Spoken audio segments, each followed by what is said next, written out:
Qu'est-ce qui m'a permis de me rendre là, c'est vraiment de vivre au jour le jour. Quand j'étais partant à Laval, mon année en 2021, je pensais même pas au pro, j'étais là. Qu'est-ce que je peux faire pour être encore partant demain? Cyril Augun-Saint-Don, t'es joueur de centre pour les Alouettes de Montréal. Tu dirais quoi à un gars? Qu'est-ce qu'il devrait faire? Sur quoi il devrait travailler pour stand out? Faut que tu montres que tu es athlétique, que tu vas te déplacer, que tu vas te mettre devant les gars, puis quand tu vas avoir les mains sur eux, tu vas être aussi fort qu'eux ou plus fort encore. C'est quoi cette fameuse culture-là?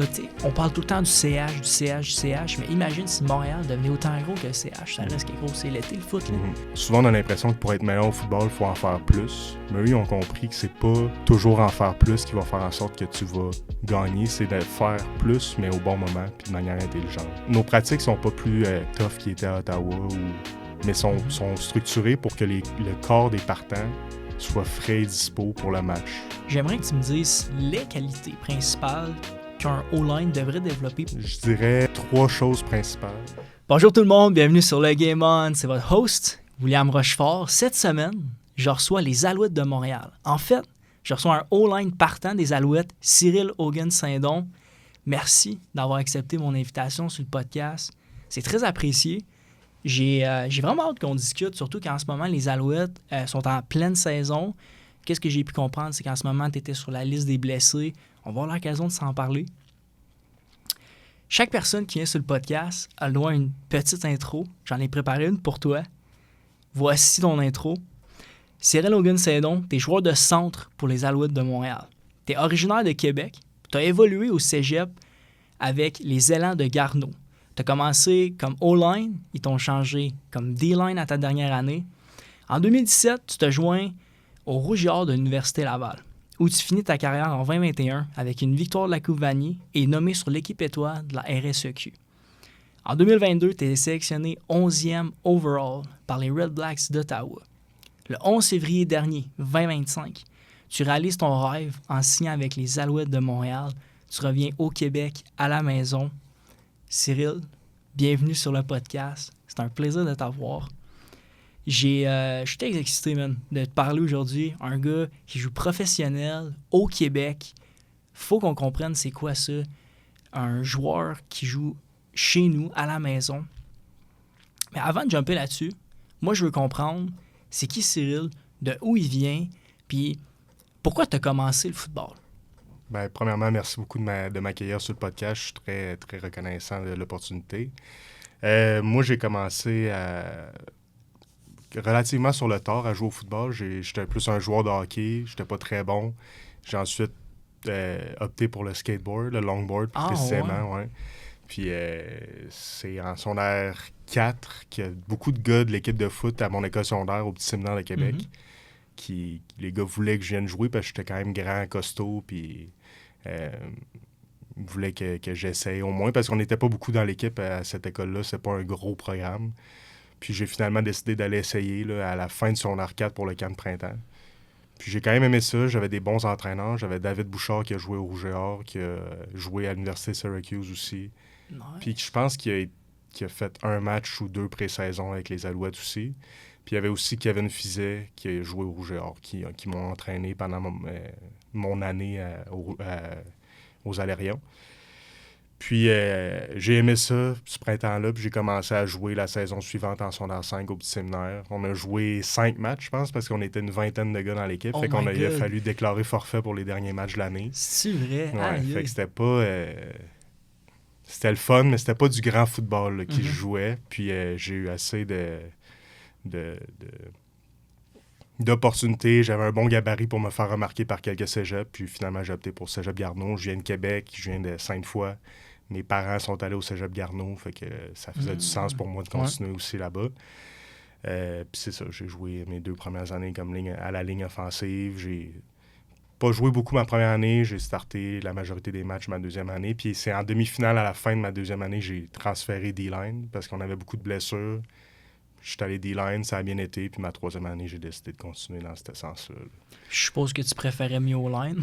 Ouais, j'aimais mieux O-line, mais cette année-là, c'était le fun de jouer D-line. Ça m'a permis de développer d'autres skills aussi. Je pense que c'est important à cet âge-là de développer différentes aptitudes. Peut-être te faire comprendre aussi l'autre côté de la balle. Exact.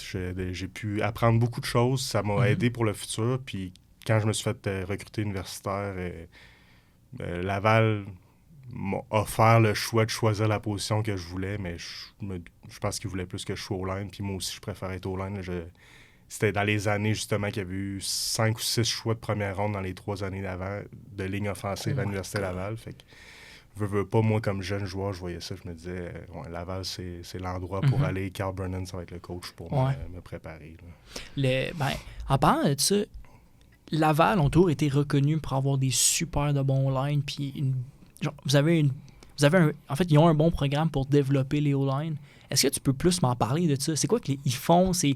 Ils ont-tu des cliniques spéciales? Parce que je sais que votre coach d'O-line est là depuis très longtemps, puis énormément d'expérience. Il a développé des super de bons joueurs. J'aimerais que tu développes là-dessus.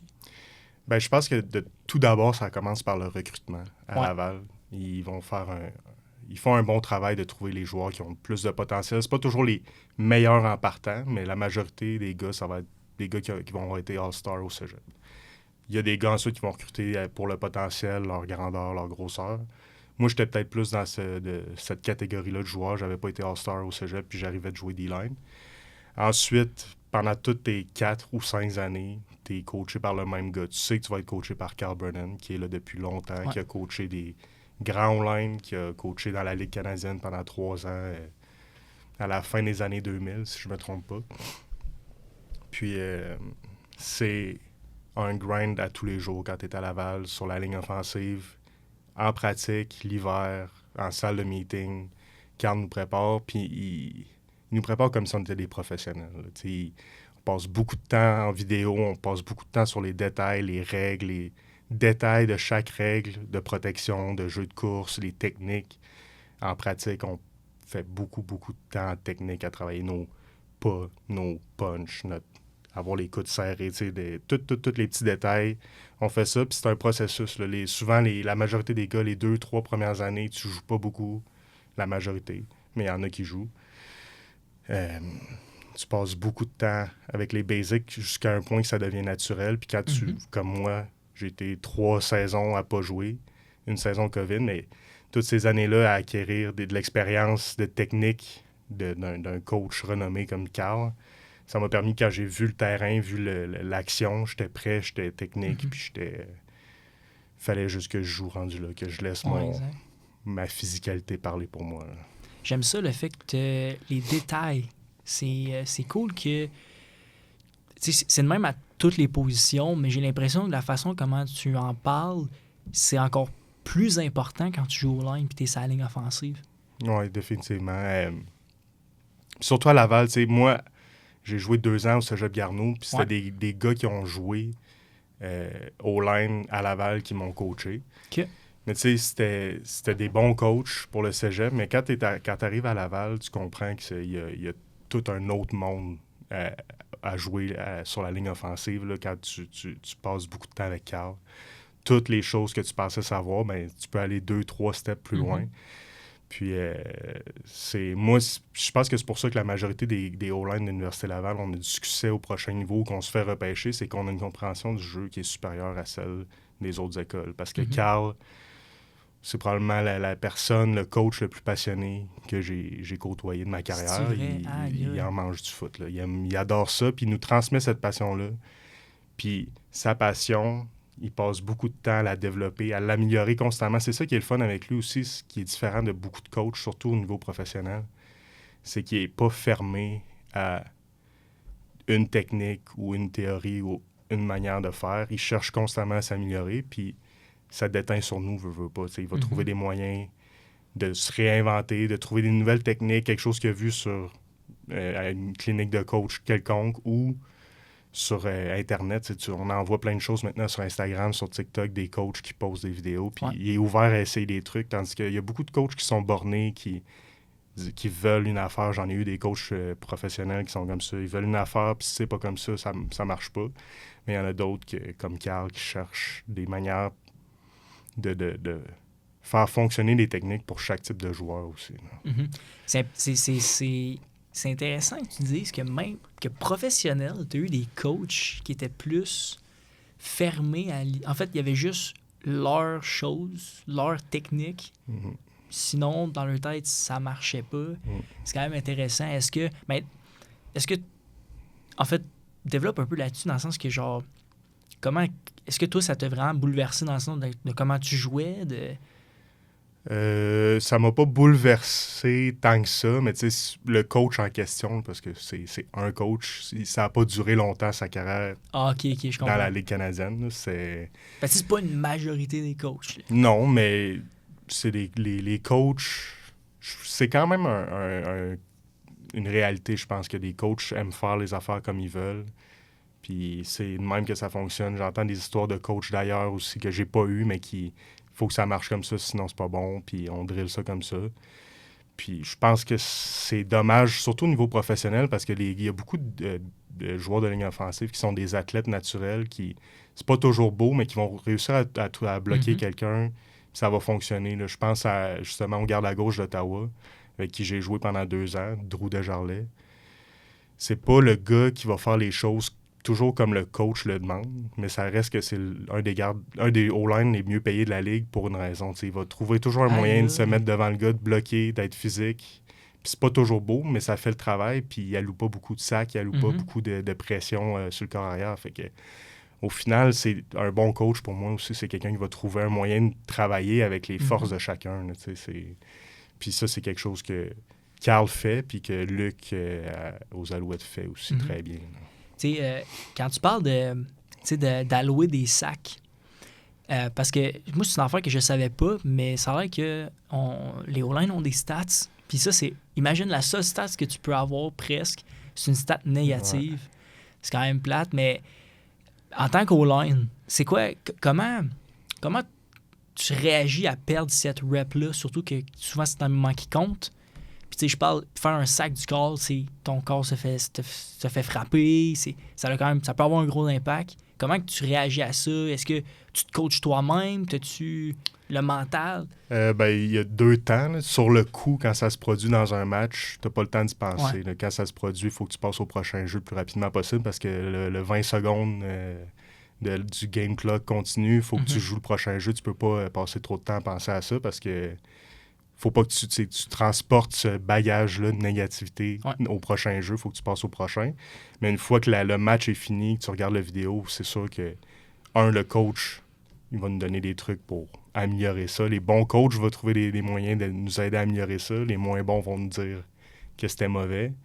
Mais nous, après ça, c'est de trouver les techniques puis d'identifier les erreurs qu'on a faites sur le jeu.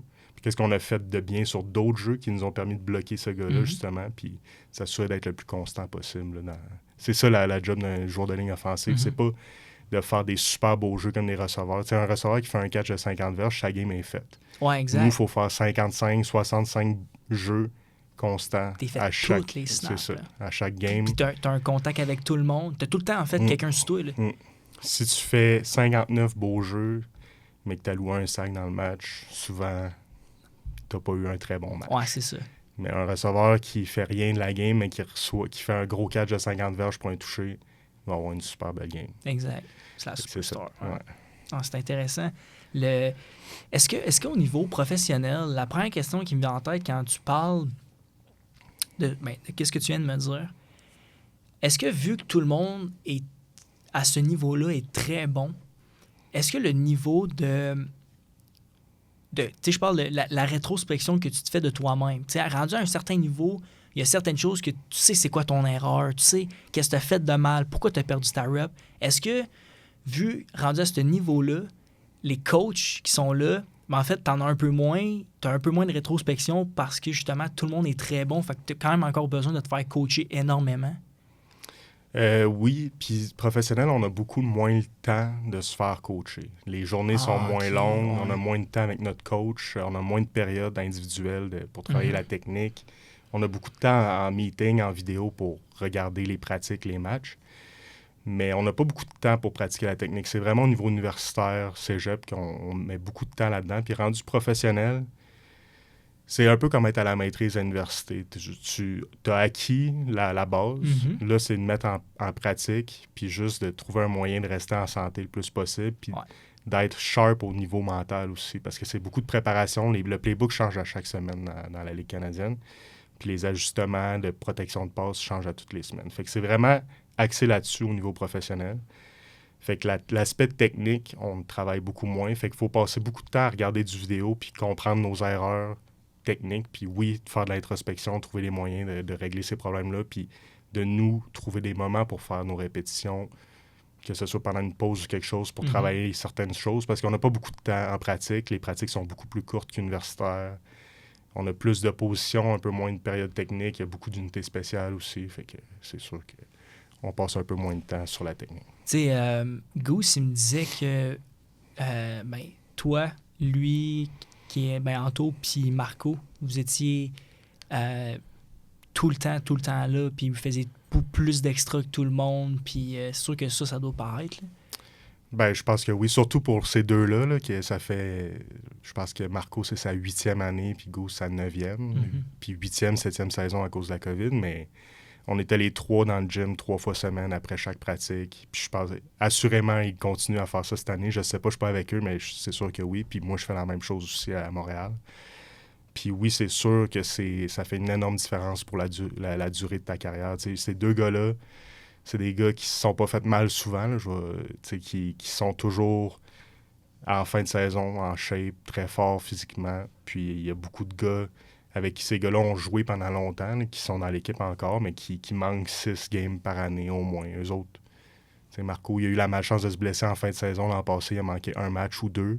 Puis Go, je pense que depuis que je suis là, il en a manqué 2 aussi en début de saison de 2023. Mais c'est des blessures qui sont pas des claquages, qui sont pas des blessures musculaires, là, sont toujours on point à cause qu'on prenait le temps de s'entraîner. Puis on levait lourd. Là, on fait pas juste s'entraîner avec des élastiques puis mettre pas lourd. Là, on lève des poids lourds pour vrai. Puis ça nous permet aussi de reprendre l'off-season en forme. On n'a pas tout perdu notre masse. Puis ça aide pour la longévité de ta carrière. Puis tu sais, rendu professionnel, je pense que Goose, il l'avait dit au podcast, il dit le plus important, c'est d'être accessible. Parce que si tu fais ça de ta vie, là. Fait que tu sais, je pense que c'est hyper important de continuer à t'entraîner. Où est-ce que tu vois... Tu sais, moi, dans les expériences que j'ai eues, tu t'entraînes. Tu sais, on se fait suivre, là, nous autres, au cégep ou whatever. Tu te fais suivre durant la saison, tu as des trainings, puis probablement qu'à Laval, vous en avez aussi. Mais moi, de ce que je me rappelle, c'est jamais les gros trainings. C'est vraiment juste pour dire, c'est pour te maintenir en forme, plus que t'entraîner. Est-ce que, rendu universitaire, pas universitaire, excuse-moi, professionnel, est-ce que toutes ces décisions-là que tu prends, d'aller 3 fois dans le gym par semaine, est-ce qu'il y a des... C'est-tu obligatoire ou c'est toi qui fais cet extra-là puis tout le monde est laissé à eux-mêmes? C'est des décisions que chacun prend pour soi. Professionnel, c'est vraiment chacun pour soi. C'est ta carrière. Fait que si tu prends la décision de ne pas t'entraîner, de ne pas faire de bain, pas faire de traitement quand tu as des bobos, c'est ton problème parce que tu ne joueras pas puis l'équipe va passer au prochain, tu sais. La grosse différence aussi, c'est qu'universitaire, tu vas à l'école, les pratiques sont le soir, tu as des examens, tu as beaucoup moins le temps de t'entraîner. Fait que quand tu vas y aller, ça va être plus soft un peu. Le professionnel, c'est notre job, c'est tout ce qu'on fait. On a nos pratiques, puis les pratiques, c'est plus relax qu'universitaire aussi. Là, on n'est pas en épaulette à chaque fois. On est 2 fois par semaine sans épaulette, 1 fois par semaine en épaulette. Le nombre de répétitions est beaucoup plus bas qu'universitaire. En tout cas, je vais parler pour l'Université Laval. Là. C'est beaucoup moins intense les semaines juste de pratique. Puis après ça, la pratique termine, puis t'as plus rien de ta journée. Tu as eu les meetings, la pratique, t'as plus rien de ta journée. Qu'est-ce que tu vas faire? Tu vas-tu aller gamer? Il y a des gars comme, justement, Marco Pigous, qui ça fait longtemps qu'ils jouent. Eux autres, ces gars-là sont entraînés à tous les jours de pratique depuis qu'ils ont commencé à être. Puis c'est pour ça qu'ils sont encore là aujourd'hui. Là.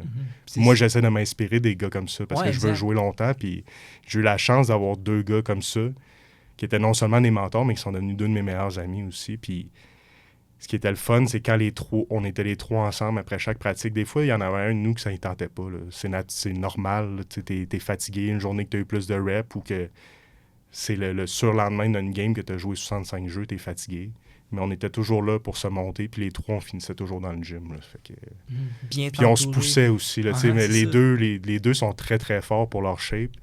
C'est des gars costauds, là, mais je suis plus costaud qu'eux, mais ils sont pas... sont pas moins forts que moi pour autant. Là. Fait qu'on se poussait beaucoup au gym. C'était le fun de voir les forces de chacun puis de se challenger, même en saison, là, de compétitionner puis de se pousser à devenir meilleur au gym aussi. J'ai envie de revenir rapidement sur Laval. Qu'est-ce que j'ai trouvé hyper spécial en faisant de la recherche sur toi, c'est que tu as seulement joué à ta dernière année universitaire. C'est quoi les raisons à ça? En plus, tu as gagné une Coupe Vanier en 2018. Oui, exact. Je sais que même quand tu startes pas, tu as quand même un rôle important. Sauf que si je me trompe pas, universitaire, c'est quoi, il habille 7 au line? Ouais. Est-ce que tu étais habillé? Non. Même pas? Non. OK, maintenant, parfait. Maintenant, on a comme setupé ça. Là, je veux que tu parles pour les gars qui, en ce moment, sont dans cette situation-là. OK. Ouais. Je veux que tu me parles comment tu l'as vécu, pourquoi tu continues de grinder. Je veux que tu partages ça un peu. Premièrement, ça a commencé au cégep. Comme j'ai mentionné un peu plus tôt, j'étais D-line ma dernière année. Puis je me suis fait recruter par quelques universités. Puis mon but premier, c'était d'aller aux États-Unis. Je voulais aller dans NCAA, puis je cherchais des opportunités. J'en ai pas vraiment eu. Puis après ça, j'ai choisi entre Laval, Montréal, McGill, Concordia, Sherbrooke. Puis c'était Laval qui faisait le plus de sens pour moi. Puis je me suis présenté là, mais on était une classe de 6 joueurs de ligne offensive qui sont présentés la même année, en 2017. Puis il y avait des gars qui avaient beaucoup plus d'expérience que moi, beaucoup plus d'expérience. Il y avait Nicolas Gay qui a joué ses 5 années à l'Université Laval comme partant. Après, sa première année n'était pas partant, mais il a été partant 4 ans ensuite. Nicolas Thibodeau, Andy Genois, tous des gars qui étaient très talentueux, qui avaient joué plus de football que moi. Moi, techniquement, c'était ma 3e année jouer comme O-line, puis celle-là, au secondaire, c'était pas du gros football. Là. Puis, première année, je me doutais que je jouerais pas. J'étais préparé à l'idée d'être sur le banc puis de prendre le temps d'apprendre. Je savais là, que j'avais beaucoup, beaucoup de choses à apprendre, surtout de quart de l'attaque. Puis ça a été dur au début d'assimiler toute l'information. Mais je voyais le progrès tranquillement. Puis on est allé à la finale de la Coupe Vanier, on l'a perdu. Puis la 2e année, j'étais prêt à jouer. Je pense que j'aurais pu jouer. J'avais démontré que j'étais très fort au gym. J'étais dans les plus forts de l'équipe. J'étais physique au camp. Mais je me suis fait un bobo la veille du camp d'entraînement. Oh! Un bobo niaiseux. J'étais allé jouer au basket, je me suis tordu la cheville la veille du camp. Là. Vraiment une décision d'épais, là, comme on peut dire. Puis ça m'a fait manquer. C'était une bonne entorse, mais j'ai manqué juste 2 jours de pratique, mais j'avais mal tout le camp. J'ai eu mal toute la saison. Puis je me suis présenté après 2 jours, prêt à jouer. Puis moi puis un autre garde, Jonathan Plé, on s'alternait pour être le garde à gauche, je pense. Un jour, c'était lui le partant, l'autre, c'était moi. Finalement, à la game pré-saison, j'ai été partant. Puis finalement, les coachs ont pris la décision que je ne serais pas habillé la game 1. Puis finalement, j'ai pas été habillé de l'année non plus cette année-là. Puis ça, c'est l'année qu'on a gagné la Coupe Vanier. Fait que, ça a été une année vraiment spéciale à voir pour l'équipe. Je voyais Hugo Richard et Mathieu Betts qui étaient en mission, puis que c'était les 2 meilleurs joueurs au pays, sans aucun doute. Ouais. C'était vraiment spécial d'avoir la chance de les voir jouer.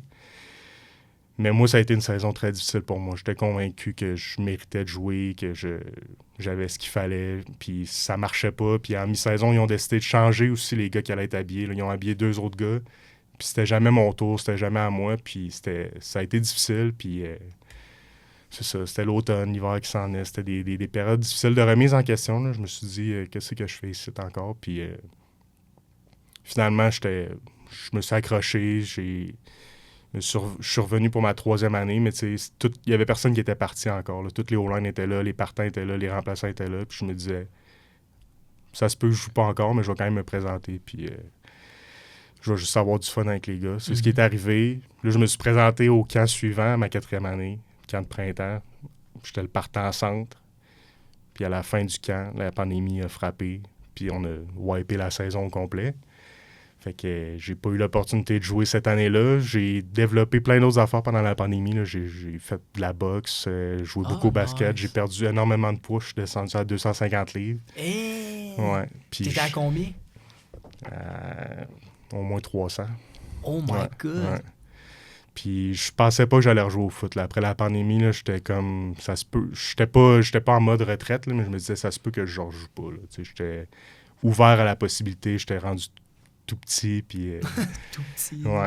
Fait que j'étais pas nécessairement en mode football, mais finalement, j'ai jamais arrêté de m'entraîner. On avait quand même des entraînements extérieurs, puis tout ça, puis je suis toujours resté impliqué parce que je me décrirais comme un joueur discipliné. Là. J'aime ça m'entraîner, j'aime ça participer aux activités d'équipe et tout ça.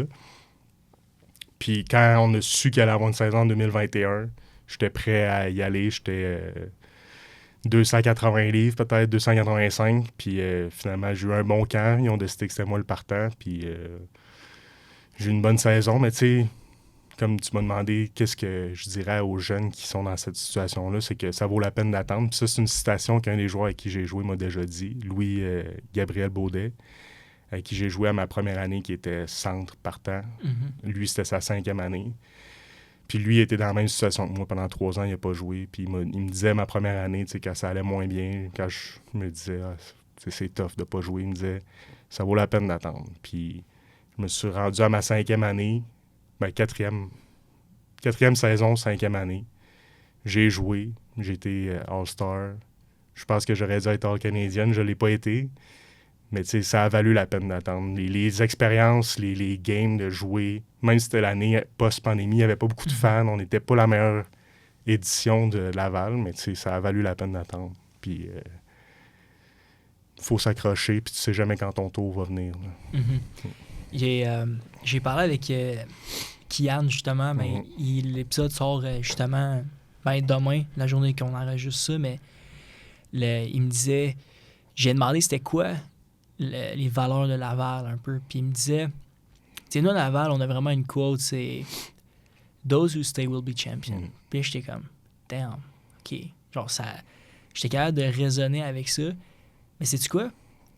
On est capable aussi de faire des liens avec qu'est-ce que tu as vécu là-bas, puis qu'est-ce que plusieurs autres joueurs vivent là-bas. Dans le sens que, comme, si tu restes, puis tu believes, genre, tu peux avoir vraiment ta shot, puis elle peut être très payante comme tu l'as vécu, comme tu vis en ce moment, en fait. Tu m'as parlé de Matthew Betts. Je sais qu'en ce moment, c'est le D-line le mieux payé, je pense, de la CFL, ou le 2e meilleur payé. 2e, je pense.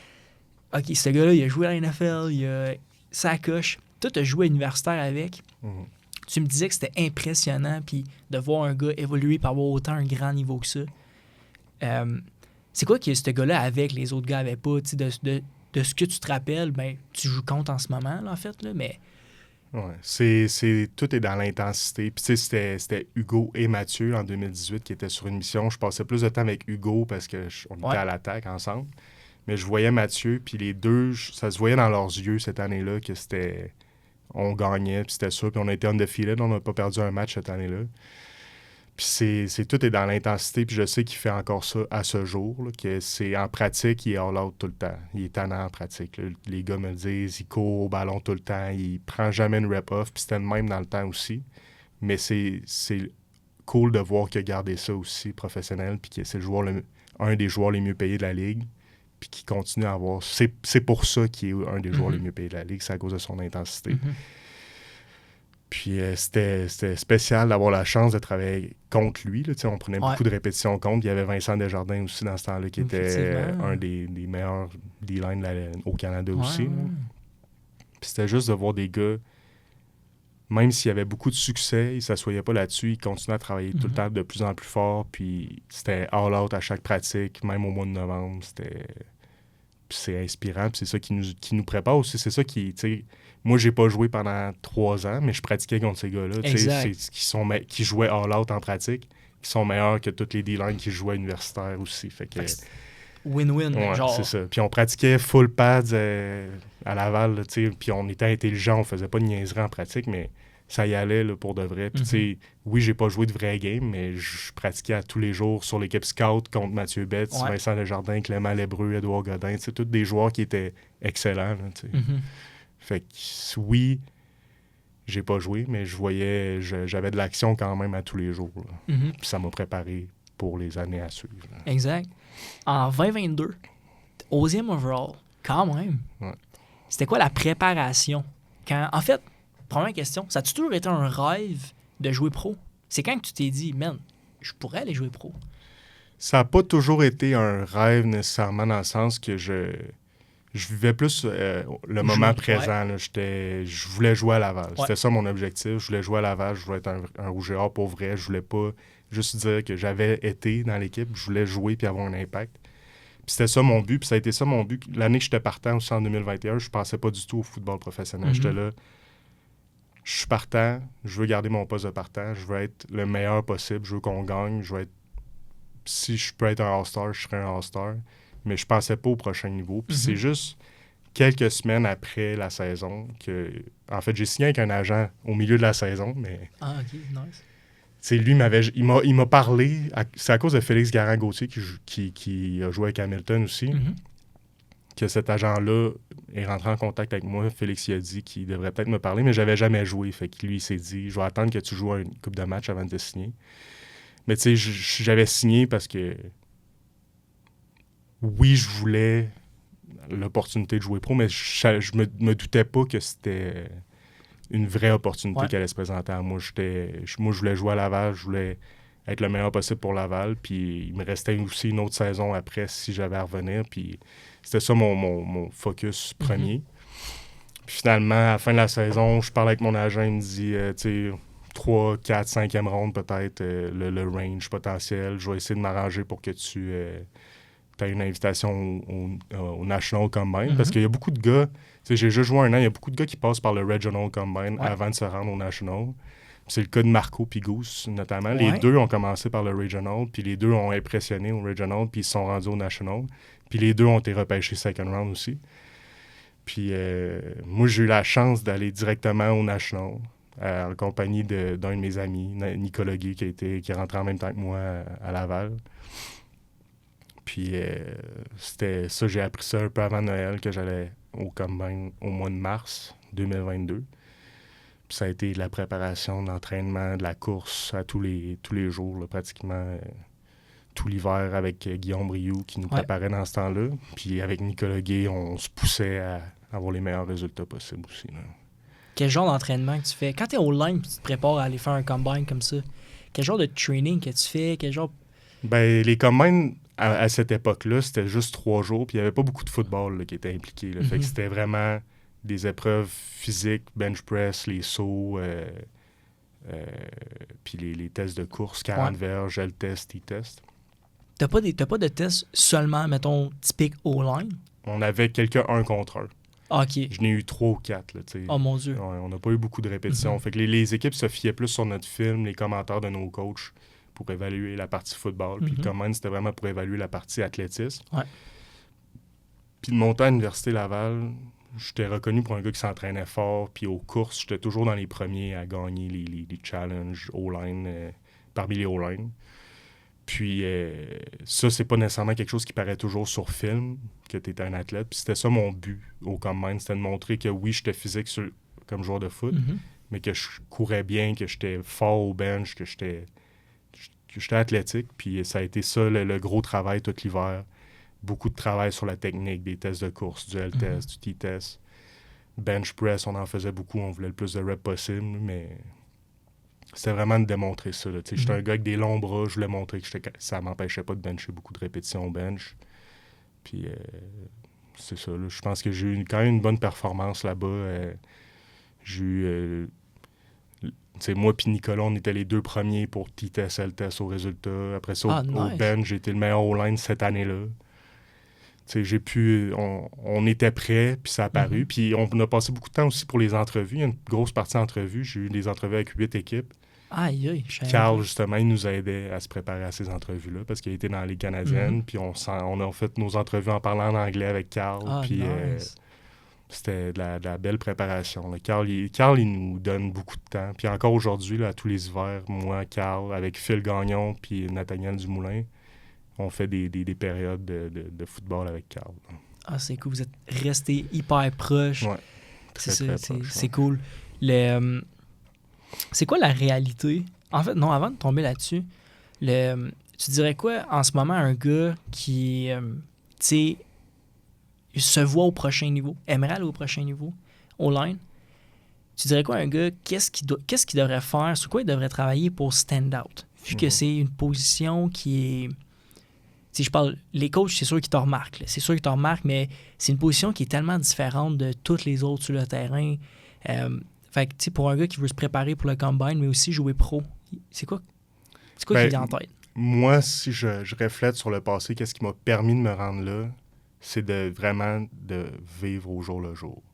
quand j'étais partant à Laval, mon année en 2021, je pensais même pas au pro. J'étais là, qu'est-ce que je peux faire pour être encore partant demain? Rester bon, puis rester partant, mais dominer le gars contre qui je vais jouer. Puis c'est de focusser sur qu'est-ce que tu peux faire maintenant pour devenir meilleur demain, tout de suite. Pas de penser trop loin. Puis la deuxième affaire, c'est il faut que tu sois un athlète pour jouer dans la CFL. Il faut que tu démontres sur le film que tu es physique. Pas juste technique. Il faut que tu sois physique, que tu montres que tu as un edge, que tu es plus fort que les autres. Puis après ça, au command, il faut que tu montres que tu bouges bien, que tu es fluide, que tu es athlétique. Puis c'est de travailler là-dessus. Puis c'est pas... C'est un avantage qu'on a à Laval, c'est qu'on passe du temps à travailler nos tests physiques dès notre première année, durant les hivers. On courait des L-tests, des T-tests, des 20 verges. On n'a jamais couru de 40 verges, puis ça paraît quand même que les 40 verges à Laval, on n'est pas les meilleurs. Ça a peut-être changé maintenant, là, mais on était bons ces 20 verges, mais ces 40 verges un peu moins. Mais tu sais, on travaillait le bench puis tout ça dès le début. Puis ça a apparu au commande. Moi puis Nick, on avait la technique pour faire les tests, puis on regardait les gars, puis c'était comme si c'était la première fois qu'ils le faisaient. Là. Les L-tests, c'était impressionnant. Là. C'était choquant même. Là. Ah ouais? Ouais, c'était vraiment spécial. C'est ça. Fait qu'il faut montrer sur le film que t'es physique, que t'as un edge physique sur les autres joueurs. Il faut que tu montres que t'es fluide, que t'es athlétique. Parce que les joueurs de ligne défensive dans la Ligue canadienne, la majorité, c'est des Américains, des gars qui ont joué à l'Université de Miami, de Nebraska, tu sais, des grosses écoles. Ouais, c'est ça. Fait qu'il faut que tu montres que tu es athlétique, que tu vas te déplacer, que tu vas te mettre devant les gars, puis quand tu vas avoir les mains sur eux, ben, tu vas être aussi fort qu'eux ou plus fort encore. C'est quoi la réalité d'un O-line quand tu te fais drafter second round? Tu sais, je pense que tu as été 11e, c'est le... Deuxième choix de la deuxième ronde. Ouais, c'est ça. C'est quoi Est-ce qu'ils ont des certaines attentes envers toi? Est-ce que tu as une certaine pression? Il y a sûrement une pression. Quand tu es dans les 2 premières rondes, souvent les équipes veulent que tu joues ta première année. Ou si tu joues pas, ils vont te garder quand même sur l'équipe, ou ils vont te mettre sur la liste des blessés pour être sûr que tu restes. Fait qu'il y a cette pression-là, mais moi, j'ai eu la chance d'avoir un autre O-line qui s'est fait repêcher avant moi à Ottawa en première ronde. Fait que la pression était plus sur lui. Moi, je pouvais juste me concentrer à faire mes affaires. Puis, tu sais, si ça avait été l'inverse, je sais pas si j'aurais eu plus de pression, mais lui, je pense qu'il s'est mis énormément de pression en étant pris deuxième ronde. Puis, il était un peu dans la même situation que moi. Il n'avait pas joué tant que ça universitaire, mais il avait eu un excellent combine, puis il avait montré qu'il était physique sur le film. Puis, il avait un très beau 16 aussi. Fait que l'équipe a misé sur lui en deuxième choix au total, première ronde. Mais lui, je l'ai vu qu'il avait eu beaucoup de pression, qu'il s'était mis beaucoup de pression. Il avait l'impression qu'il fallait qu'il soit un leader ou quoi que ce soit, mais c'était pas ça que l'équipe s'attendait de lui. Moi, j'étais un peu plus dans l'ombre. J'étais second round, mais le monde me regardait pas tant. Puis j'ai juste fait mes affaires à tous les jours. Puis c'est la même chose qu'à Laval en 2021. À chaque jour du camp d'entraînement, j'étais un jour à la fois. Je veux être meilleur, je veux améliorer cette chose-là. Je pensais même pas à être le partant ou à faire l'équipe. Je me disais, parce que de toute façon, je pouvais retourner à Laval l'année. Ah, OK, si ça fonctionnait pas, je retournais à Laval, puis j'étais content de retourner à Laval. Ouais. J'avais juste joué 1 an. Fait que si je pouvais jouer 2 ans à Laval, j'étais content aussi. Fait que je pensais même pas à me mettre de la pression de faire l'équipe ou quoi que ce soit. Je me disais, je vais juste devenir meilleur. Puis si ça marche pas cette année à Ottawa, je vais être meilleur pour la saison à Laval après. Là. Fait que j'étais au jour le jour, moment par moment, content d'être là. Puis ces affaires-là, tu te rends pas compte, mais c'est là que tu progresses le plus. Exact. Si tu te projettes pas trop loin, c'est là que tu deviens le meilleur. Là. Exact. L'important, c'est quand tu finis une journée, d'être meilleur à la fin de cette journée-là. J'adore cette mentalité-là, man. J'adore ça. Puis j'ai fait les 2 stratégies de me projeter dans ma carrière à certains moments, puis d'autres moments que je reflète sur les moments que ça a le mieux été pour moi, c'est les moments que j'étais au jour le jour, puis que je regardais pas trop loin en avant. Puis c'est pas consciemment que je regardais pas trop loin en avant. J'étais juste en mode, je veux jouer, je suis là, puis j'en profite à chaque moment. Tu sais jamais quand ça va finir. Quand j'étais à Laval, je savais pas quand j'allais plus être partant ou whatever. On sait jamais quand ça peut changer. Puis pro, tu sais jamais quand ça va terminer. Puis tu sais, j'étais juste, je suis là, je progresse. J'essaie de montrer que je suis physique puis que j'ai ma place. Mais si ça marche pas, c'est pas que c'est pas plus grave que ça, mais c'est... Tu sais que tu n'auras pas de regrets. Oui, c'est ça. L'affaire qui est intéressante quand tu me dis ça, c'est que, tu sais, on est capable de faire des liens avec... Tu sais, mettons, les... En fait, moi, quand tu me dis ça, je pense à Kobe, à du Michael Jordan. Tu sais, quand on lit sur ces gars-là ou on regarde le documentaire Netflix, c'est toi contre toi-même. Puis ces gars-là, c'était juste être meilleur à tous les jours aussi. Puis c'est pour ça qu'à tous les jours, on faisait de l'extra. C'est pour ça que ces gars-là, à la fin, à la game le vendredi soir, c'était eux qui stand out parce que le restant de la semaine, ils ont travaillé plus fort que tout le monde, mais à tous les jours. Ils pensaient même pas à la game. Là. Lui, c'était « OK, aujourd'hui, je me lève à 4 heures, man, parce qu'aujourd'hui, il faut que je sois meilleur. » C'est vraiment cool, man. C'est une belle mentalité. Puis il y a beaucoup de mes chums qui sont à Laval, que j'ai joué avec à Lennox, puis quand je vais les voir à Québec, moi, je leur pose beaucoup de questions. Moi, j'ai jamais eu la chance de jouer universitaire, puis moi, je voulais comprendre un peu la réalité. Puis les gars, ils me disaient souvent ça. Ils me disaient, sais-tu quoi, en ce moment, là, jour le jour, j'ai acheté que tous les jours, c'est une nouvelle journée, puis il faut que ça aille mieux à tous les jours. Fait que le fait que tu aies amené ça pro, puis sais-tu quoi, man, je pense que c'est prouvé, là, genre, déjà que t'es pas la première personne qui m'en parle, puis même sur le podcast, t'es pas la première personne qui m'en parle. Fait que c'est cool, sérieusement. T'as-tu des histoires qui t'ont marqué de quand t'es arrivé à Ottawa ou même de ta carrière jusqu'à présent dans la CFL? Il y a beaucoup de choses qui sont passées là, en 3 ans et demi, là, mais j'ai une histoire qui est l'histoire de mon premier départ, en fait, dans la Ligue canadienne, qui a été un peu chaotique. C'est ça, pour continuer un peu, là, j'ai fait le camp ma première année en 2022, puis finalement, j'ai fait l'équipe, puis j'étais le 6e au line en commençant la saison. On a joué 3 matchs, puis je me prépare pour le 4e match pour être encore le 6e au line. Puis finalement, c'était un match à Saskatchewan. Début de saison, 4e match en carrière que j'allais jouer.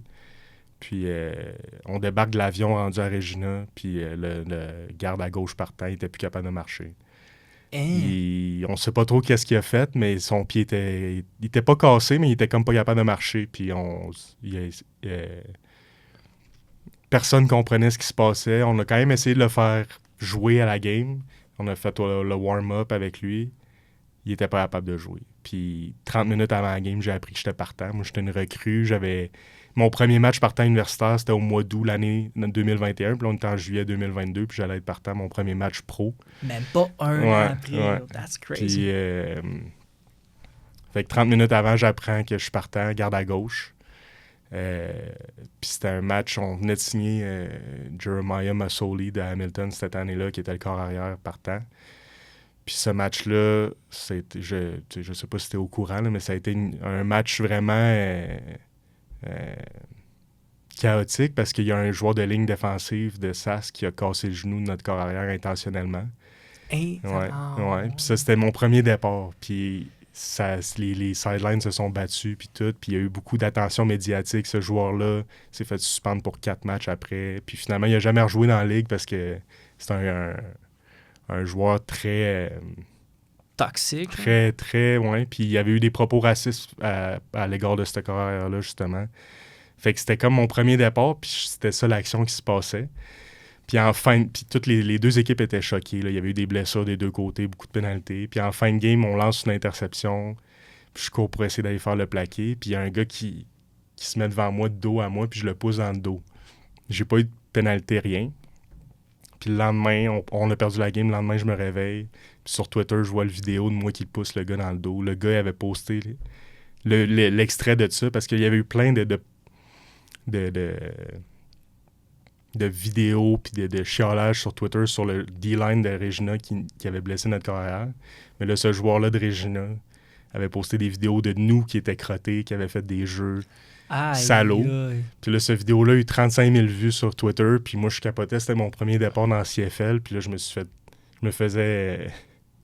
Blaster. Oui, là, parce que j'avais poussé un gars dans le dos, mais tu sais, c'était pas énorme. J'avais même pas eu de flag sur le jeu, tu sais. Puis là, il poste la vidéo, 35 000 vues. Puis 2 jours plus tard, je reçois un message de mon GM qui me dit que j'ai une amende de la Ligue. Fait que je me suis fait donner une amende de 350$ à mon premier départ dans le CFL pour avoir poussé quelqu'un dans le dos. Crazy On venait de perdre notre carrière pour toute l'année. Ça, c'est bad. Puis finalement, il y a personne qui était fâché après moi. Là. Le GM il a dit « Change pas comment tu joues. » C'était une game de fou. Puis...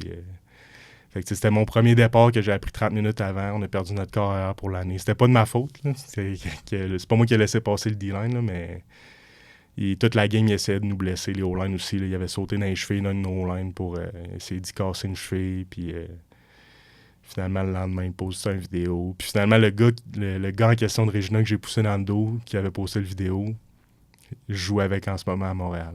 Je sais pas s'il se rappelle que c'est moi qui l'ai poussé dans le dos, mais moi, je me rappelle qu'il m'a coûté une amende de 350$. Aïe, aïe. Yo, c'est crazy, ça, comme histoire. Le premier départ, tu te fais déjà find. C'est quand même pas pire, mais... C'est la seule fois que je me suis fait find. Un match chaotique en plus, man. Genre... Non, il y a eu beaucoup d'attention médiatique là, parce qu'on avait un joueur qui avait fait un speech qui avait insulté les arbitres aussi après pour la gestion du match. Tout le monde avait eu des amendes. Là. C'était vraiment fou. C'était mon premier match, première année dans le CFL.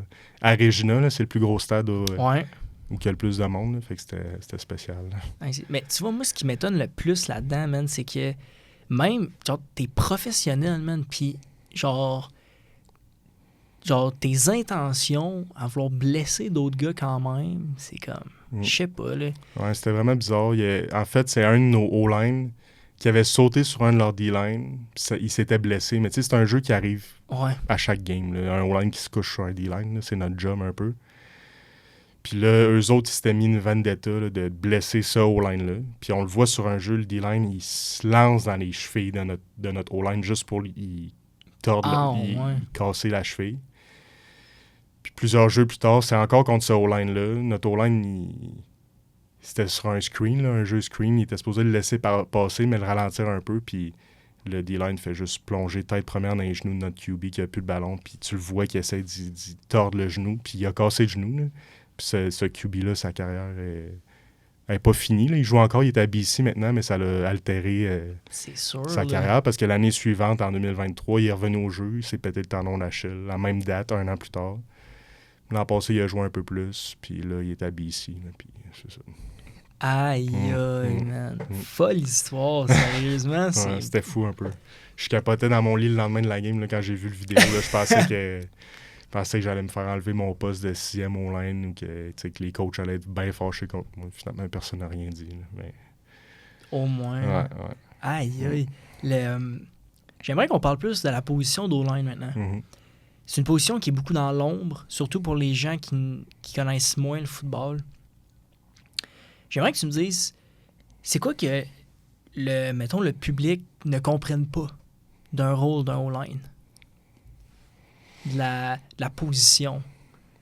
Ben, c'est je dirais qu'on est le point de départ de tous les jeux à l'attaque. C'est nous qui créons les jeux un peu pour laisser le temps aux carrières de soit lancer le ballon ou les porteurs de ballon de faire un jeu de course. Puis, veut pas la remise que le centre fait aux carrières à tous les jeux. Il faut qu'elle soit parfaite. Puis ça, c'est quelque chose qu'on remarque pas, mais les coachs de la CFL le disent à chaque fois. Ça part dans la ligne de mêlée, autant sur la ligne offensive que la ligne défensive. Puis ce qui est méconnu aussi de beaucoup de gens, c'est qu'au Canada, les joueurs de ligne offensive, c'est les joueurs qui font le plus d'argent après les carrières, de manière générale. C'est-tu vrai? Oui. De manière générale. Fait que les plus gros contrats, oui, il y a des Mathieu Betts puis des gars comme ça. Mais les joueurs canadiens, c'est les O-line de manière générale. C'est là qu'il y en a le plus qui font dans les 200 000. Là, fait que c'est une job très mise en valeur par les coachs, par les directeurs généraux des équipes dans la Ligue canadienne. C'est pas quelque chose que les fans voient, mais les vrais connaisseurs donnent beaucoup de valeur. On n'a pas de statistiques, sauf les sacs alloués, mais on a... c'est pas vrai qu'on n'a pas d'attention. Là. Les coachs le savent. Puis on n'est pas là pour l'attention non plus. On n'est pas là pour avoir des stats puis tout. On est là parce qu'on aime ça. Bloquer du monde, puis frapper du monde. Puis gagner les matchs. Là. Exact. Puis vous avez tellement un rôle important. Fait que tu me disais tantôt que dans la CFL, le playbook change à toutes les semaines. Comment que tu peux arriver après ça? Comment tu analyses une défensive, dépendamment de la semaine, bien sûr, mais quand tu te places, joueur de centre en plus, parce que tu as un rôle quasiment... Tu es un peu carrière de la ligne offensive. Comment tu analyses une offensive quand tu es joueur de centre? Ça, une défensive, excuse-moi. Ouais, c'est un gros travail des entraîneurs. C'est ça qui font nos coachs de la ligne offensive. Là. Mettons, à Montréal, c'est Luc Brodeur, mais on a un assistant aussi qui s'appelle David Brown qui a joué dans la CFL aussi. eux autres, ce qu'ils font, là, dès que la game finit, les 2-3 jours que nous, on a off, eux autres, ils regardent le film de la prochaine équipe contre qui on joue, puis ils déterminent des règles pour nos protections de passe. Puis ils vont nous faire un cahier avec tous les fronts possibles que la défense a fait dans les 3, 4, 5 derniers matchs. Puis ils vont nous sortir des règlements puis des clés à regarder pour baser nos règles de protection de passe. Fait que, souvent, ce qu'on va faire quand on est à un centre puis on marche vers la ligne pour préparer le prochain jeu, on va regarder combien il y a de D-line sur la ligne, où les linebackers sont placés, puis souvent, on va regarder aussi même le free safety, de quel côté il joue. Ah, ouais. Parce que si le free safety est déplacé un peu plus vers le field, vers le côté long du terrain, des fois, ça veut dire qu'il faut qu'il couvre pour un joueur, un demi de coin qui va blitzer. Fait que c'est d'analyser le safety, est-ce qu'il est poussé d'un des deux bords du terrain. S'il n'est pas au centre puis qu'il est déjà décalé, ça se peut qu'il y ait de la pression du périmètre qui s'en vienne d'un des deux côtés. Fait que là, c'est des clés que nos coachs identifient. Puis nous aussi, il faut voir quand on fait nos périodes de vidéo individuelles. Mais c'est vraiment... Tu regardes combien de D-line parce qu'on est 5 pour 5 souvent. Fait qu'on va bloquer 5... On va bloquer les 5 les plus dangereux. Là. Fait que s'il y a 3 D-line, ça va être 3 D-line plus 2 linebackers ou 3 D-line, un linebacker puis un demi de coin si on sait qu'il vient dans cette formation-là. Sinon, ça va être 4 D-line, un linebacker puis on va laisser un linebacker pour le running back, par exemple. C'est intéressant que... mettons le rôle... Comment vous splittez les rôles dépendamment? Parce que, mettons, en pass pro, mettons c'est un jeu de passe où est-ce que même le running back doit bloquer. Comment vous séparez justement les jobs de bloqueur? Puis, OK, toi, mettons, le running back a tel joueur, parce que ça doit être dit d'avance, I guess, avec vos calls ou... Ben, c'est ça. Ça dépend de chaque équipe. Chaque coach que j'ai eu, c'était différent un peu, mais de base, tu marches vers la ligne, on se fait donner une protection. Mettons, 60, c'est appelé presque partout pareil. Là. Je suis pas en train de révéler le jeu, là, mais 60, ça veut dire qu'il y a 6 joueurs qui vont être en protection. Puis le 0, non pas souvent, c'est du côté que le running back va se placer ou du côté que la O-line va slider. Fait que 60, le running back va être à droite du corps arrière. Nous, ça veut dire qu'on va protéger les 5 joueurs plus vers la gauche, puis lui va être responsable du linebacker à droite. Je comprends. Fait que souvent, nous, le centre, on a des signaux pour identifier les fronts, les différentes formations défensives. Puis le centre va pointer le gars que nous, on a. Puis le running back sait que si nous, on a lui, il a l'autre de l'autre bord. Fait qu'on va pointer lui qu'on a. On va bloquer les 3 joueurs les plus dangereux de ce bord-là, du centre, garde à gauche, garde à gauche, tackle à gauche. Running back a l'autre linebacker. Puis garde à droite, tackle à droite, c'est qui ont les 2 autres gars restants. Ah, OK. Ouais. Fait que c'est un compte. Là. Il y a des équipes qui fonctionnent avec des comptes. Là. Si moi, je pointe lui, c'est le 0, puis moi, je sais que j'ai le plus 1 ou le moins 1, mais j'ai jamais travaillé avec ça dans aucun endroit, mais j'ai déjà entendu ça. Puis moi, une fois que j'ai pointé le gars, je vais faire un call, je vais appeler une slide. Fait que si on va à gauche, on a un certain nom pour une slide à gauche à 3 joueurs de ligne ou à 4 joueurs de ligne. Puis on sait ensuite qu'on est 4 pour 4. Le tackle restant est responsable du dernier sur la ligne. Fait que quand tu te places, puis t'arrives, puis tu pointes un gars, le gars que tu pointes... C'est le gars que nous, on prend. OK, je comprends. Puis, tu sais, souvent, on voit aussi... je pense, je sais pas si ça se fait beaucoup dans la NFL, mais on voit souvent, des fois, mettons ton garde, il se place, puis là, boum, il te tape. C'est quoi ça veut dire, ça? Ça, c'est souvent... On voit ça plus dans la NFL, mais dans la CFL, ça va arriver à Winnipeg, Regina. Même maintenant, les équipes adverses à Montréal commencent à faire ça. C'est quand le stade est trop bruyant. T'entends pas la cadence du carrière, tu sais, qui dit « go, c'est là » ou quelque chose de même. Tu l'entends pas parce qu'il y a trop de bruit. Fait que ça va être une cadence silencieuse que le garde à droite ou le garde à gauche regarde le corps arrière, il fait un signal, tape le centre a une autre action, puis snap le ballon ensuite. Là. Fait que c'est vraiment des stratégies pour snapper le ballon sans avoir le corps arrière qui crie une cadence. Là. J'ai déjà entendu quelque part que le plus important d'un O-line, c'est le first step. Okay? J'aimerais que tu me dises, c'est quoi, mettons, les qualités principales qu'un O-line devrait développer pour avoir une bonne carrière, que ce soit universitaire ou même professionnel. C'est quoi que ça prend pour être un bon line? Je dirais 3 choses principales.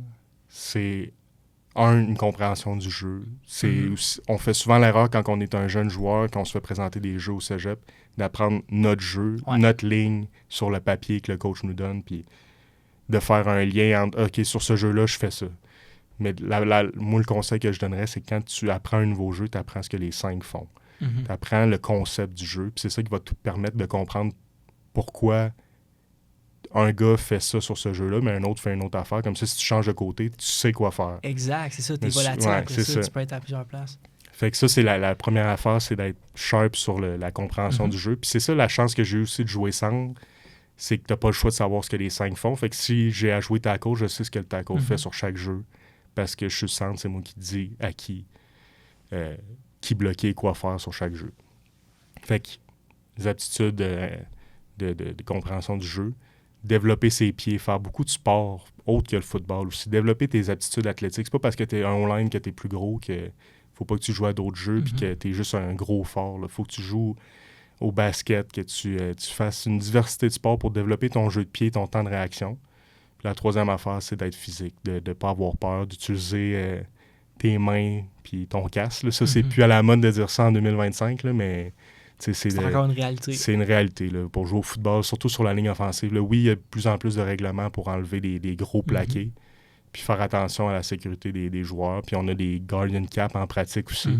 Mais en match, sur la ligne, D-line, O-line, il faut que tu sois physique, puis veux pas, ton casque va être en jeu. Il faut que tu restes sous contrôle aussi. Faut pas que tu plonges, mais faut que tu sois prêt à ce que ça fasse mal. Puis c'est de développer ta musculature, de faire du sport de contact jeune. Ça n'a pas besoin d'être du football, mais de la lutte, de la boxe, des trucs. Ouais. Puis de protéger ton cerveau. Là, mais c'est vraiment de développer ta physicalité aussi. Là. Je pensais pas que les O-line avaient autant un aussi gros rôle que ça. Je pensais pas que ça allait autant deep que même regarder le free safety s'il était à la bonne place. C'est hyper intéressant, ça. Sérieusement, tu m'en apprends beaucoup aujourd'hui. Man. Puis il y a d'autres niveaux encore. Là. Moi, ça fait pas si longtemps que ça que je joue au foot. J'ai joué beaucoup de matchs dans la Ligue canadienne, mais j'ai pas le plus haut niveau de compréhension possible. Je pense à mon coach en ce moment à Montréal, Luc Brodeur. Lui, il apprenait toutes les formations offensives, puis il savait où allaient être les joueurs défensifs, puis il calait les protections en fonction de ça. Fait que, oui, le safety nous donne des clés sur où la pression va s'en venir, mais il y a d'autres choses à regarder aussi. Là, puis c'est c'est l'apprentissage. C'est ça. C'est des choses que je peux encore m'améliorer. Exact. Mais tu sais, quand on est au cégep, on regarde juste les D-lines, tu apprends ta ligne sur le papier, mais quand tu es universitaire, là, tu vois d'autres choses, puis pro, encore d'autres choses. Puis c'est ça. C'est qui le meilleur D-line contre qui t'as joué? Professionnel? Ouais. Je dirais que c'est justement le D-tackle de Montréal actuellement, Mustapha Johnson. Pour vrai? 94. Là, il est blessé actuellement. Il s'est blessé en fin de saison l'an passé. Il n'a pas joué encore cette année. Mais je dirais que c'est lui qui est le joueur de ligne le plus complet dans la Ligue canadienne. Joueur intérieur, là, je suis un joueur de ligne intérieur, fait que c'est sûr que des gars comme Mathieu Betts à l'extérieur, j'ai pas joué beaucoup contre lui professionnel, fait que je peux pas vraiment me prononcer, mais à l'intérieur, je dirais que c'est Mustapha Johnson. Il y a un mix parfait de force, mais aussi en anglais, on dit shiftiness. Là, il est très agile, il est très, très polyvalent, il est bon sur le jeu de course, il est bon en pass rush aussi pour mettre de la pression. Puis il y a toujours un deuxième move aussi, fait que même quand tu réussis à arrêter son premier move, il arrêtera pas, il travaille fort, il est très intense, un peu justement à la Mathieu Betts. Là, il est très, très, très intense, très physique. Puis sinon, justement, il y a le nose de Hamilton, Casey Sells, qui est excellent aussi. Là. Montréal, maintenant, j'aimerais qu'on parle un peu. J'ai vu dans un article comme quoi que tu as décidé de finalement signer avec Montréal après un appel avec ton coach Luc Brodeur. Qu'est-ce qu'il t'a dit durant cet appel-là? T'as-tu le droit d'en parler? C'était plusieurs appels, en fait. Là. Okay. J'ai eu un bon appel avec Luc, mais c'est comment ça fonctionne, la période de free agency, d'agent libre. C'était la première fois que moi, j'avais l'opportunité de vivre ça. Puis c'est qu'une semaine avant la période de signature, les équipes ont le droit de te contacter. Le dimanche 1er février, on va dire, à midi, les équipes peuvent te contacter, t'offrir des contrats, tu peux t'entendre, puis c'est une semaine après que tu peux signer, officiellement. Puis c'est ça, la porte, le dimanche, c'était un dimanche, peut-être le 2 février, la porte de négociation s'ouvrait, puis à midi 2, le head coach de Montréal m'appelait, Jason Moss. On a parlé une dizaine de minutes, il me disait quoi il me voulait, puis 5 minutes après que mon appel a terminé avec Moss, Danny m'appelait, Danny Machocha, le GM. Puis un autre 20 minutes après que Danny m'appelait, Luc m'appelait, puis là, on a parlé pendant 1 heure. Puis c'était pour apprendre à se connaître un peu, juste me parler de la vision qu'il y avait à Montréal, puis tout. Puis après ça, j'ai eu 2 autres équipes qui m'ont appelé un peu plus tard dans la journée. Mais tu sais, j'ai vu l'intérêt, puis j'ai vu une première étincelle de c'est quoi la culture à Montréal. Puis j'ai eu envie d'y aller, oui, parce que c'est Montréal, c'est plus proche de chez nous, puis l'équipe est bonne depuis 2 ans aussi, depuis que je suis dans la ligue. Mais je voyais vraiment un plan, une culture gagnante, puis je voulais avoir l'expérience, l'opportunité de vivre ça. Là, puis là, je joue pas encore cette année, mais j'ai l'opportunité, puis je vais garder ça toute ma vie, de voir c'est quoi une culture d'une organisation gagnante au football. Puis je pense que ça va se rapporter dans d'autres sphères de ma vie aussi, là, entrepreneuriale. Là, je vois vraiment une culture à tous les niveaux, là, des coachs, des joueurs, d'une équipe qui gagne. Là. Puis c'est pour ça que l'équipe est bonne. L'affaire qui est le fun, c'est que c'est chez nous, c'est au Québec. C'est quoi cette fameuse culture-là? T'sais, on parle tout le temps du CH, mais imagine si Montréal devenait autant gros que le CH. Ça reste gros, c'est l'été, le foot. Là. Mais comme, c'est quoi que tu as vu? T'sais, si on va plus en détail dans cette culture-là que tu as été capable de remarquer. C'est dur à expliquer avec des mots. C'est quelque chose qui se sent quand tu rentres dans le building. C'est pas tu sais, le stade olympique, c'est pas les plus belles installations. Puis tout le monde est au courant, les coachs, le GM le disent. On n'a pas les plus belles installations. Mais qu'est-ce qui nous rend spécial, c'est le monde qui sont dans la bâtisse. Puis c'est vraiment la priorité du staff, c'est de nous mettre de l'avant les joueurs. C'est nous qui gagnons les matchs. Puis ils le savent, puis ils ont compris qu'il faut être reposé, qu'il faut faire attention à nos corps, qu'il faut nous préparer comme il faut. Fait que ce que j'ai remarqué aussi, c'est que c'est des adeptes, puis ça c'est moi qui dis ça, c'est pas eux qui le disent, mais d'une stratégie qui s'appelle le 80-20 en administration. Puis c'est quelque chose que moi j'ai remarqué, c'est que souvent on a l'impression que pour être meilleur au football, il faut en faire plus. Mais eux, ils ont compris que c'est pas toujours en faire plus qui va faire en sorte que tu vas gagner, c'est de faire plus, mais au bon moment, puis de manière intelligente. Fait nos pratiques sont pas plus tough qu'ils étaient à Ottawa, mais sont structurées pour que le corps des partants soit frais et dispo pour le match. Puis qu'on ait passé beaucoup de temps à préparer notre aspect mental pour le match. Parce que rendu professionnel, là, des saisons de 18 games, là, tu peux pas passer beaucoup de temps à te frapper dessus pendant la semaine. Il faut que tu sois en santé pour le match. Puis, en plus, on passe beaucoup de temps à bâtir un team bonding là, en anglais. Dès le jour 1 du camp d'entraînement, on a des petites équipes mélangées, faites par chaque coach. Fait que moi, je suis dans une équipe avec Byron Archambault. Il y a des DB, receveurs carrière dans l'équipe. Puis à chaque semaine, on fait des compétitions intra-équipe. Nice. C'est des petits jeux, le badminton, pas badminton, mais ping-pong, pickleball, jeux de poche, baby-foot. Puis on compétitionne là-dedans, puis on développe des connexions avec des gars qui sont pas à notre position. Là. Fait qu'on on passe beaucoup de temps à compétitionner, mais pas juste en mode football tout le temps. Là, c'est toute une sphère, puis aussi, une fois que le match est fini, on a toujours 2 à 3 jours off pour bien récupérer. Les coachs comprennent que pour être un bon joueur de foot, il faut que tu aies le temps de prendre du temps avec ta famille, relaxer, bien manger, bien dormir pour pouvoir revenir à 100% la semaine suivante là, pour les pratiques et les meetings. Mm-hmm. Qu'est-ce qui est le fun de ça, c'est que genre ça te permet, c'est que Goose m'avait dit que professionnel, c'est plus tough d'avoir une culture d'équipe, être plus côté famille, parce que tu as tout le temps des gars qui rentrent puis qui ressortent. Puis le core de l'équipe, et il y a certains joueurs qui forment le core, mais c'est de former qu'est-ce qui va autour de ces gars-là qui est quand même tough. Mais tu vois, c'est ça que je pensais moi aussi avant, mais là, je le vois. Tu sais, on peut pas s'attendre à ce que ça soit comparable à universitaire, le football professionnel. Ça. Mais j'ai vécu 3 ans à Ottawa, puis là, j'ai vécu 8 semaines depuis le début du camp d'entraînement à Montréal. Puis je peux voir une différence de comment la culture est établie. Tu sais, c'est pas...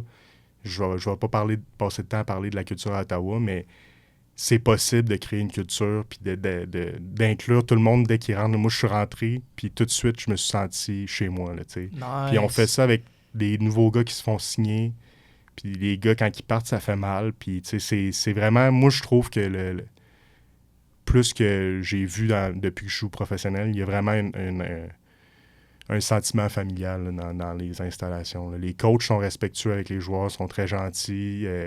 Puis ils nous poussent, mais ils nous font confiance aussi, puis ils nous encouragent à devenir meilleurs, mais sans prendre des shots, puis sans essayer de briser notre confiance, ce que d'autres coachs font, là, des fois. Puis c'est un environnement de travail très sain, très propice à créer justement une ambiance familiale, puis aussi à créer des liens qui vont faire qu'une équipe est forte. Puis quand ça va moins bien dans un match, ben, tu sais que tu peux faire confiance à ton chum, puis tu connais tout le monde très bien, puis tu gagnes les matchs. Est-ce que les Québécois, parce qu'il y a quand même beaucoup de Québécois à Montréal, c'est le fun, est-ce qu'ils ont des rôles importants dans l'équipe? Je dirais que oui. Je dirais qu'à Montréal, c'est l'endroit où les Québécois ont les rôles les plus importants. Là, Alexandre Gagné, c'est un des capitaines de l'équipe. C'est un joueur d'unité spéciale. Puis justement, le premier match de la saison, il a égalisé le record de plaqué d'unité spéciale en un match. Un gars aussi de l'Université de Sherbrooke, mais lui a un rôle très important. C'est un des capitaines de l'équipe. Après ça, tu as Marc-Antoine Decoy à la défensive. P.O. Lestage sur la ligne offensive, qui est un joueur très important aussi, très, très bon joueur. Ensuite, David Dallaire, le fullback, excellent. Jeffrey Quentin, qui fait un sac par game quasiment, ou un pick, qui est encore très jeune, mais qui fait des super beaux jeux.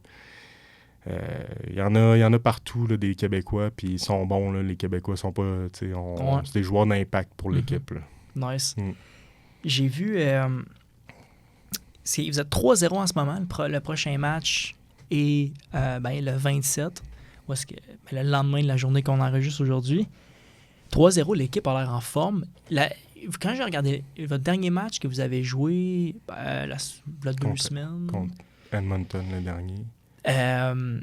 Je pense que c'est Edmonton. Mais votre dernière victoire, en fait. J'ai regardé le match à la télé, puis il disait que vous aviez beaucoup de joueurs de blessés, puis tout ça. Mais pourtant, l'équipe a l'air quand même en forme. Moi, je dirais que c'est une des forces de Montréal, c'est qu'il y a beaucoup de bons joueurs qui ne jouent pas. Il y a toujours... Puis c'est quelque chose que les coachs disent aussi, que on s'attend à ce que vous soyez aussi bon que les partants si vous embarquez. Puis c'est quelque chose que j'ai l'impression que Danny fait très bien, de créer une équipe profonde, qu'il y a beaucoup de talent à chaque position. Même si t'es pas partant, si t'embarques, ça va être quasiment aussi bon que le partant. Puis là, oui, on a des blessures, mais je pense que c'est pas si pire que ça. Là. Notre carrière s'est fait mal un peu, puis il jouera pas le match demain. Mais c'est pas une blessure à long terme. Puis notre remplaçant, c'est un excellent carrière aussi. Fait que c'est vraiment une des forces à Montréal. C'est beaucoup de bons talents canadiens, justement. On a parlé des Québécois, mais on a des gros joueurs d'impact qui sont canadiens. Il y a des équipes qui ont de la misère à trouver des bons Canadiens. Mais l'équipe de scouting à Montréal, c'est justement... dans les dernières années, les choix de première ronde, deuxième ronde des Alouettes, c'est tous des joueurs d'impact. Là, Jeffrey Quentin, Decoy, P.O. Lestage, Tyrell Richards, qui est un des meilleurs joueurs d'unité spéciale de la Ligue aussi, David Dallaire. C'est tous des joueurs qui ont un rôle très important dans l'équipe, qui sont Canadiens. Puis ça permet à l'équipe d'avoir beaucoup plus de flexibilité, là, de jouer plus de Canadiens à certaines positions, plus d'Américains à d'autres. Puis ça fait en sorte qu'on est... c'est ça, on est une équipe profonde. Moi, je joue pas en ce moment, mais j'ai quand même joué 45 games dans la Ligue canadienne. J'ai été partant pendant 30. Fait que j'ai une expérience à offrir quand même là-dedans. Non, exact.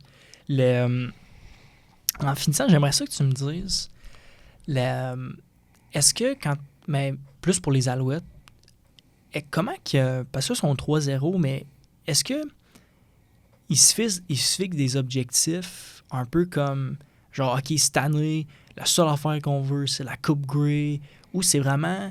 En fait, comment ils gèrent ça, le côté de la vision de l'équipe? Ils sont-ils plus processus? L'objectif, c'est de gagner la Coupe Grey à Montréal. C'est ça ou rien. Okay. Puis je l'ai compris jour 1. Ils sont encore extrêmement fâchés de comment la saison l'an passé s'est terminée.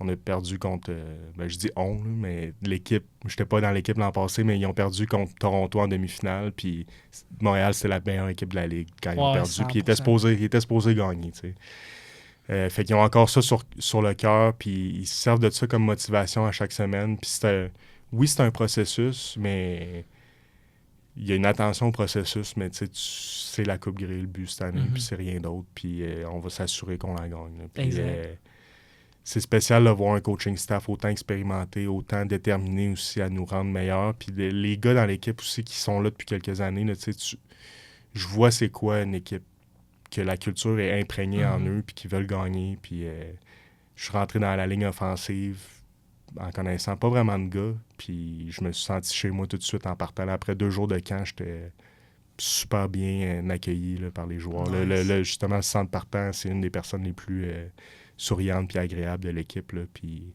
c'est le fun de travailler pour les Alouettes, puis c'est le fun jouer, puis... T'es à la maison. C'est ça qui est nice.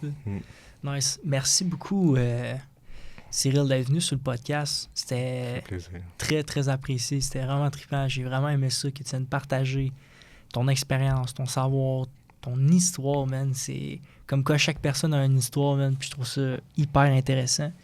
Puis en espérant, man, que je t'assoite, gros. Je t'assoite, va chercher. Ramène ça à Montréal cette année, gros. Je t'assoite que t'allais, man. C'est cool, man. C'était le fun. Ouais. Merci. Merci beaucoup. Merci de m'avoir reçu. Ça fait plaisir.